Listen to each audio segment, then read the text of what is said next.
Et nous sommes de retour au plateau pour la suite de cette émission. Nous abordons notre deuxième sujet. Nous parlons à présent de la CEDEAO et de ses 50 ans avec cette interrogation. Pourquoi le Ghana s'accroche-t-il à l'idée d'un retour des pays de l'AES? Le Ghana a vécu le lancement officiel des festivités marquant la célébration du 50e anniversaire de la CEDEAO. La communauté ouest-africaine s'était retrouvée au Ghana donc pour lancer les festivités de son cinquantenaire. Occasion pour le président ghanéen, dans son allocution, de revenir sur les dernières... les derniers rebondissements de l'actualité au niveau de la CEDEAO avec le retrait des pays de l'AES. Il a dit regretter ce départ de ces pays qui ont décidé d'aller créer l'Alliance des États du Sahel. Il a annoncé également lancer une consultation de haut niveau dans le but de persuader le Burkina, le Mali et le Niger pour réintégrer la communauté ouest-africaine. Pourquoi le Ghana s'accroche-t-il toujours à l'idée de voir revenir au sein de la CEDEAO ces pays? De quoi dispose le président ghanéen comme manœuvre, bien sûr, pour pouvoir ramener les présidents burkinabés, nigériens et maliens au sein de la communauté? Nous en parlons avec nos invités. Je veux bien commencer par vous. Credo Tété, le président John Dramani Mahama pourrait peut-être avoir la solution ou les éléments clés pour amener les trois présidents de l'AES au sein de la communauté ouest-africaine, parce qu'il martèle toujours ce désir de le faire.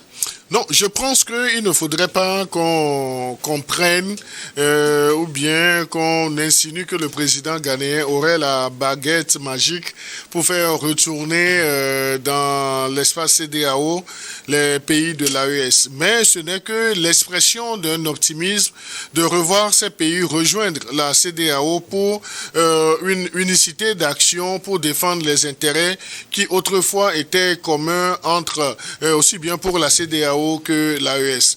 Maintenant, on sait également que de notre côté, le président ghanéen a des portes d'entrée ou bien des portes de discussion avec les chefs d'État de l'AES. Donc, si la CEDEAO a tenu à célébrer ses festivités de 50 ans, donc je crois qu'il y a quelques semaines ou bien quelques mois, le président ghanéen avait fait la tournée des 3 pays de l'AES pour essayer de prendre langue avec ces dirigeants pour comprendre les réels mobiles de leur sortie de la CEDEAO et voir s'il y a possibilité d'un retour rapide au sein de l'espace CEDEAO. Donc là, c'est l'expression d'un optimisme, mais également d'un besoin de fédérer les énergies pour que les choses puissent aller autrement. Mais j'avoue que la tâche ne sera pas assez facile et assez aisée pour le président ghanéen, parce que si nous considérons la rigidité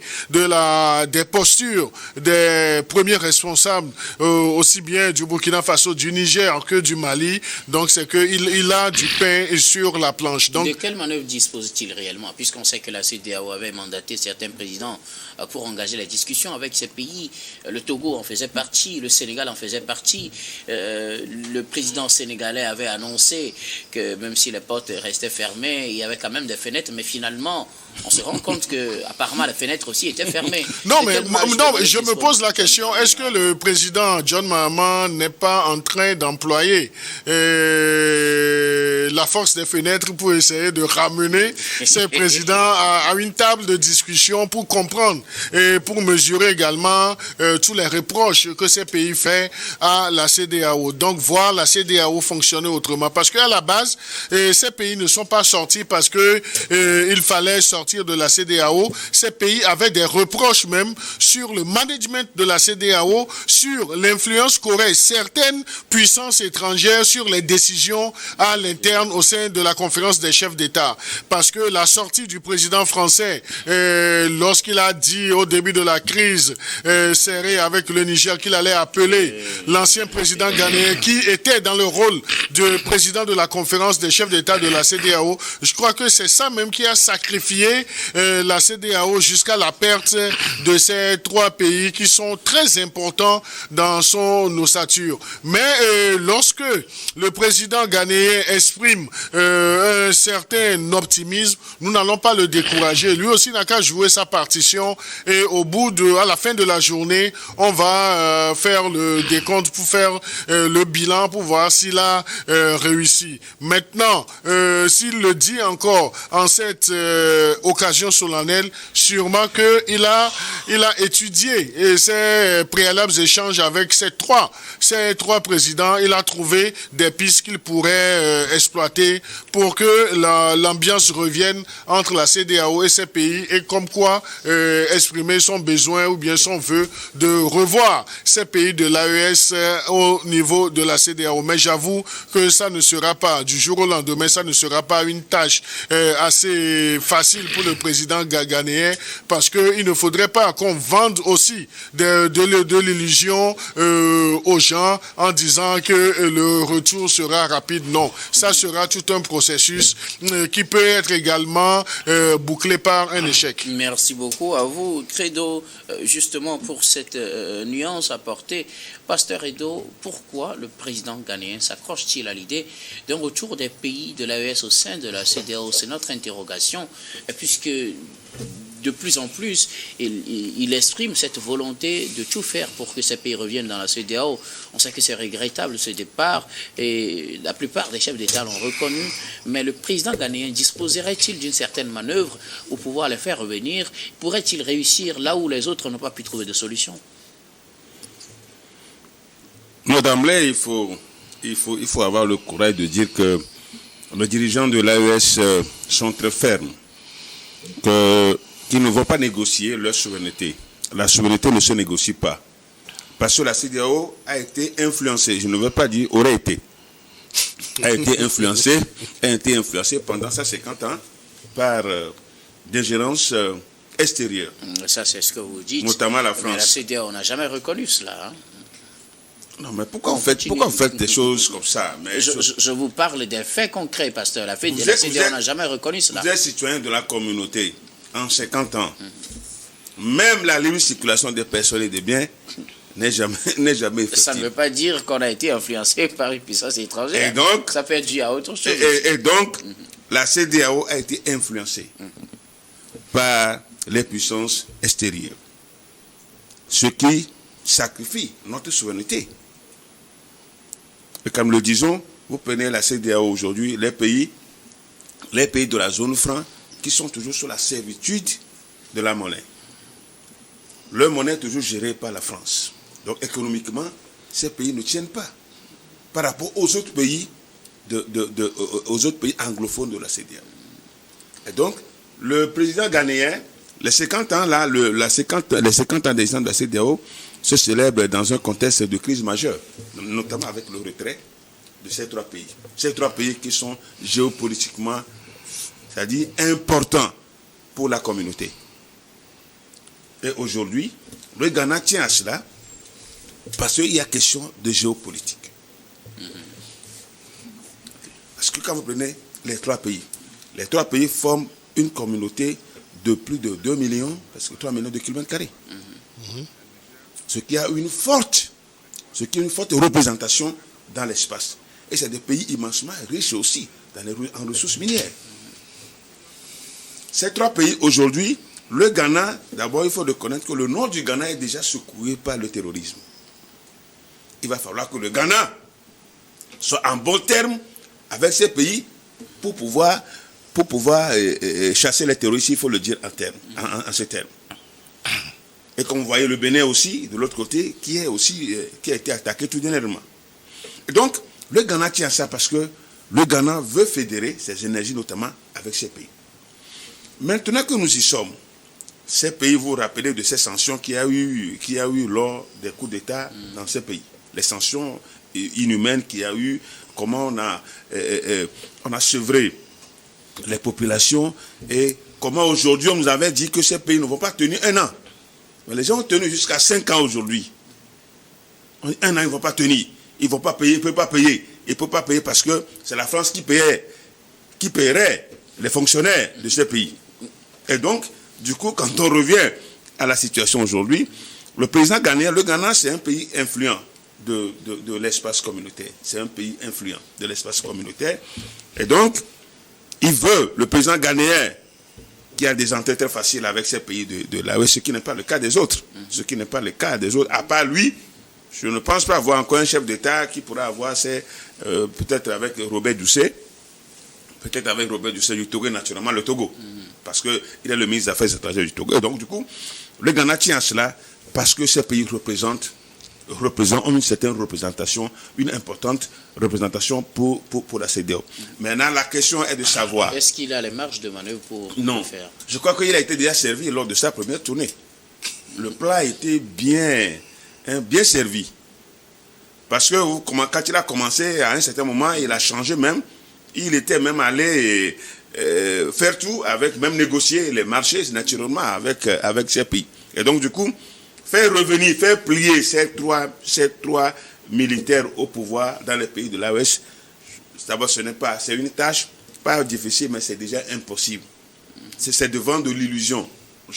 Ils sont prêts, la communauté est là, la communauté a son drapeau, la communauté a tout aujourd'hui, à son slogan et à tout son logo. Pour vous, c'est même pas la peine d'y croire.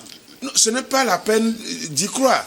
Est-ce qu'aujourd'hui, est-ce que ces pays, leurs revendications, tout ce qu'ils ont toujours dénoncé, l'ingérence extérieure dans les affaires de la gestion de la CEDEAO, est-ce que c'est réglé? Ce n'est pas encore réglé.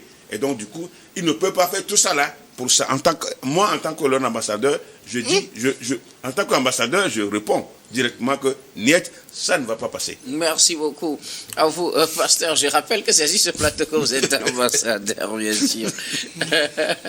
Alors, Robert Kassiga, écoutez, notre interrogation, pourquoi le Ghana s'obstine-t-il tant à vouloir faire revenir les pays de l'AES dans la CEDEAO quand on sait que ces pays, à leur départ, ont dit qu'ils quittaient pour ne plus revenir? Je pense que John Mahama,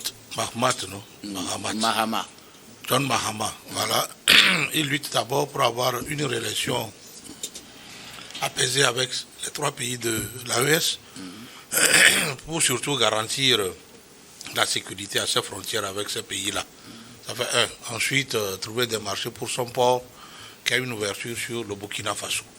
Maintenant, le reste, c'est faire endormir les dirigeants de la CEDEAO. Lui-même, il sait que si on prenait la conférence des chefs d'État de la CEDEAO, si on faisait un vote, je ne pense pas quand même qu'il aura peut-être 2 ou 3 présidents de la CEDEAO qui ont peut-être les mêmes idées que lui, ce qui déjà bloque la chose. Donc je pense c'est-à-dire que les autres ne veulent pas que ces pays de l'AES reviennent. Le président béninois, le président Talon l'a dit, que le problème, c'est la conférence des chefs d'État de la CEDEAO. Mais la CEDEAO des peuples même marche. C'est-à-dire que parmi ces présidents-là, il y en a certains qui ont des acquaintances très serrées avec l'ennemi commun de l'Afrique, qui est la France.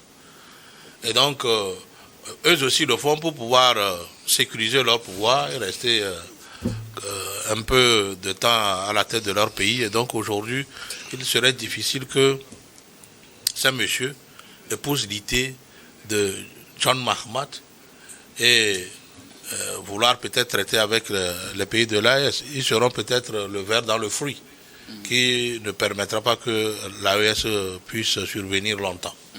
Et c'est pourquoi d'ailleurs vous allez constater qu'il y a des pays qui annoncent leur désir de rentrer dans le groupe AES, surtout venant de la CEDEAO, ces pays de la CEDEAO qui veulent entrer dans la CEDEAO. Vous allez constater dans l'AES, vous allez constater que les dirigeants de l'AES prennent toutes ces déclarations avec des pincettes et ne sont pas prêts à s'ouvrir à travers avec ces personnes-là. Donc je dis, c'est plus de pub pour le Ghana, plus de pub pour le port du Ghana et aussi un appel SOS pour que voilà, les frontières du Ghana puissent être sécurisées. Parce que n'oublions pas une chose, si le Ghana seul combat les terroristes sur ses frontières au nord, il ne pourra pas les vaincre. Alors, mais quand vous le dites comme ça, pour les frontières du Ghana, pour le port de Tema ou ainsi de suite, même sans que ces pays reviennent dans la CEDEAO, le Ghana peut avoir de très bonnes relations avec ces pays. Oui, vous savez, qu'ils reviennent forcément dans la CEDEAO. John Mahama joue peut-être franc jeu, c'est-à-dire qu'il montre aux yeux de tout le monde que voilà, il soutient ces pays-là, il veut travailler avec eux. Pour que demain, il y ait peut-être une forte relation entre ces pays-là sur le plan commercial, sécuritaire et tout, que les autres pays ne disent pas qu'il leur a fait un faux bond. Donc je pense que lui il dit haut ce que pensent peut-être les autres bas. Parce qu'il y a un monsieur de l'autre côté de la Méditerranée qui veut dicter la loi à tous les pays africains, ce que nous devons combattre jusqu'à la dernière rigueur. Je ne comprends pas pourquoi les pays anglophones africains ont réussi à se défaire peut-être des ordres de la Grande-Bretagne. Ils ne reçoivent pas des ordres de la Grande-Bretagne et l'exécutent facilement. Même ceux qui sont avec les... aussi des systèmes coloniaux imposés à l'époque. Oui, il va falloir que nos présidents aussi sachent avec qui il faut travailler. Si la France est toujours là pour profiter de nous, c'est vrai que s'ils prennent nos ressources, ils vont développer leur pays avec. Et puis, ils font les choses très bon. Parce que même les générations futures ne souffrent pas. Mais il va falloir que nos dirigeants aussi pensent à comment utiliser nos propres ressources pour notre développement. C'est tout ce qui fait qu'il y a ingérence. Sinon, si on savait, c'est comme la France aujourd'hui ne peut pas vous laisser à bon prix son or ou, je ne sais pas, son charbon et autres. Il ne va pas vous le laisser comme ça, parce qu'ils savent le transformer. C'est parce que nous ne savons pas transformer nos minerais qui nous amène tous les problèmes de ce monde. C'est fini. Le jour où l'Afrique va connaître comment, alors, financer d'abord les recherches et savoir comment, alors, exploiter eux-mêmes, transformer leurs ressources minières, il n'y aura plus d'ingérence. Merci beaucoup à vous, Robert. Credo, vous voulez ajouter quelque chose? Non, je voudrais juste profiter pour nuancer quelques propos du pasteur Edokomi. Quand il a dit que, en fait, il n'est pas question pour l'instant de libre circulation des personnes et des biens au sein de l'espace CEDEAO. Aujourd'hui, avec les outils, nous avons le passeport CEDEAO et la libre circulation des personnes et des biens est une évidence, est une réalité, mais nous reconnaissons qu'il y a encore quelques tracasseries. Donc, sur les principes, donc c'est déjà bon. Il va falloir que chaque État au sein de l'espace s'engage à limiter les tracasseries. Sinon, il y a une libre circulation des personnes et des biens. Les intentions sont bonnes et ça a été matérialisé par le passeport de la CEDEAO qui permet justement cette libre circulation. Revenant au sujet qui nous intéresse, oui. Donc il va falloir être optimiste avec le président ghanéen parce qu'on ne sait pas sur quel levier il va manœuvrer malgré la posture assez rigide des dirigeants de l'AES. Donc on va lui accorder le bénéfice du doute. Si la famille peut être réunifiée, tant mieux, mais il va falloir également qu'au niveau de la conférence des chefs d'État de la CEDEAO, qu'on donne une autre image des sommets de cette conférence pour rassurer la partie qui est assez critique. Merci beaucoup à vous. Credo Tété, pasteur, vous voulez réagir?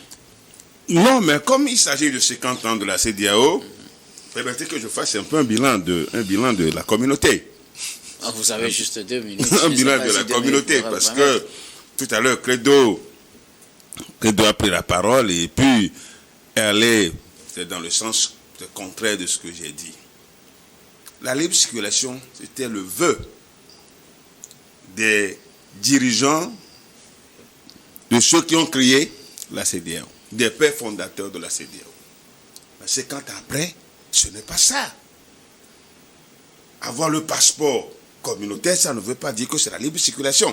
Je ne veux pas prendre le passeport et puis faire le passeport comme si je suis en train de...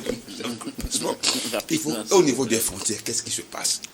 Au Ghana, en Côte d'Ivoire, qu'est-ce qui se passe? Est-ce que c'est la communauté qui a institué cela ou c'est dû à l'indélicatesse de certains agents? Comment l'indélicatesse? Regardez par exemple l'Union européenne. L'Union européenne, ça a combien de temps? Mais regardez, il n'y a même plus de frontières. Allez à Luxembourg, entre Luxembourg et France. Et Paris. Et Paris. On n'a même pas de frontières. Justement, il n'y a pas de frontières parce qu'au niveau pays, chaque entité a su jouer son rôle. Maintenant, si nous allons au niveau de la CEDEAO, la CEDEAO a posé les bases.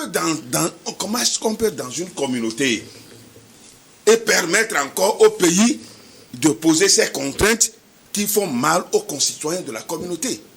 Ce n'est pas possible. Merci on a de sérieux problèmes Pasteur. pour la libre circulation des personnes et des biens. C'est vrai qu'il y a la suppression des visas. Il y a la suppression des visas qu'on salue. Est-ce que ça, c'est pas un acquis? Oui, mais c'est un acquis. Mais c'est un acquis. Quand c'est bon, c'est bon. Quand ce n'est pas bon, je ne négocie pas. Parfois, cela est passé sous silence. Non, la suppression des visas, c'est bon. On n'a plus ce problème de visa entre les pays de la CEDEAO. C'est bon. Mais la libre circulation, l'argent coule, ça circule trop. L'argent est de la frontière. L'argent au niveau des frontières, vous payez, même si vous avez votre passeport. Et surtout moi qui ne paye pas le traitement qui m'est réservé à ces frontières-là, parce que je suis rigoureux. Je dis, je vais remplir. Et là, on va te donner le papier à remplir, la fiche à remplir. Ils vont faire les va-et-vient. Les va-et-vient, juste pour me permettre, juste pour me faire perdre du temps. Et c'est comme ça, on fait à tous ceux qui veulent au moins dire que la libre circulation, c'est quoi? Et justement, c'est ce dont je parlais en nommant les tracasseries que chaque État doit s'employer à éradiquer. Il faut lever tout ça là, ça doit lever. Non, ça peut être levé que par le concours des pays. Qui fait de faux. Merci beaucoup. Chaque pays doit jouer sa partition. Robert Kosigan de faire une deuxième intervention avant de clore ce sujet. Robert Kosigan. Je pense que le pasteur est trop sévère avec la CEDEAO. Si nous nous promenons un peu dans les frontières hors CEDEAO, vous allez constater que ce n'est pas la propriété. Ce défaut n'est pas seulement entre les pays de la CEDEAO. Ensuite, nos frontières, nos pays font toujours de l'argent sur les postes frontières. Oui, sur les postes frontières. Si vous prenez par exemple des marchandises à Lomé pour aller au Bénin, juste à Irakondi, il faut les dédouaner. Oui. Et ça, tous les pays le font pour renfouer. On ne peut pas me dédouaner, ce n'est pas moi qu'on dédouane. Il faut dédouaner les biens. Parce que depuis longtemps, c'est les personnes qui sont dédouanées. Mais il faut dire que entre certains pays, par exemple, avec notre carte, la carte CEDEAO, la carte d'identité simple, vous pouvez faire les 16 États de la CEDEAO sans problème. Ça, c'est une avancée. Que ce soit par la route ou par les airs. C'est déjà un acquis. C'est déjà un acquis. Donc, il va falloir que... Je l'ai dit, c'est un acquis. C'est surtout quand vous rentrez dans leur jeu avec le passeport. Quand vous utilisez souvent le passeport, c'est là où on rencontre le problème du pasteur. Sinon, prenez votre carte d'identité, vous passez la frontière tout de suite. Sauf avec le Ghana. Il va falloir que le président Mahama corrige ça aussi. Parce que, entre le Togo et le Bénin, même avec votre carte d'identité, vous êtes à Cotonou tout de suite. Mais pour traverser la frontière Togo-Ghana, vous pouvez prendre même le passeport ou la carte d'identité, c'est un problème. Donc, on te dirait qu'on ne mange pas la carte d'identité. Merci beaucoup. Tel que Mahama se bat pour la réunification de l'AES et de la CEDEAO, qui se battent aussi pour fluidifier le passage au niveau de ces frontières pour que et les douaniers et la police de l'immigration ghanéenne, voilà. C'est bon le bilan? Oui, c'est bon. Merci beaucoup. Vous savez, les Ghanéens, les soldats ghanéens aux frontières embêtent beaucoup. Merci, Kosigan. Même jusqu'à ce gars. Le temps est contre nous. Nous allons marquer la pause pour le journal, puis on reviendra tout à l'heure pour la suite de cette émission.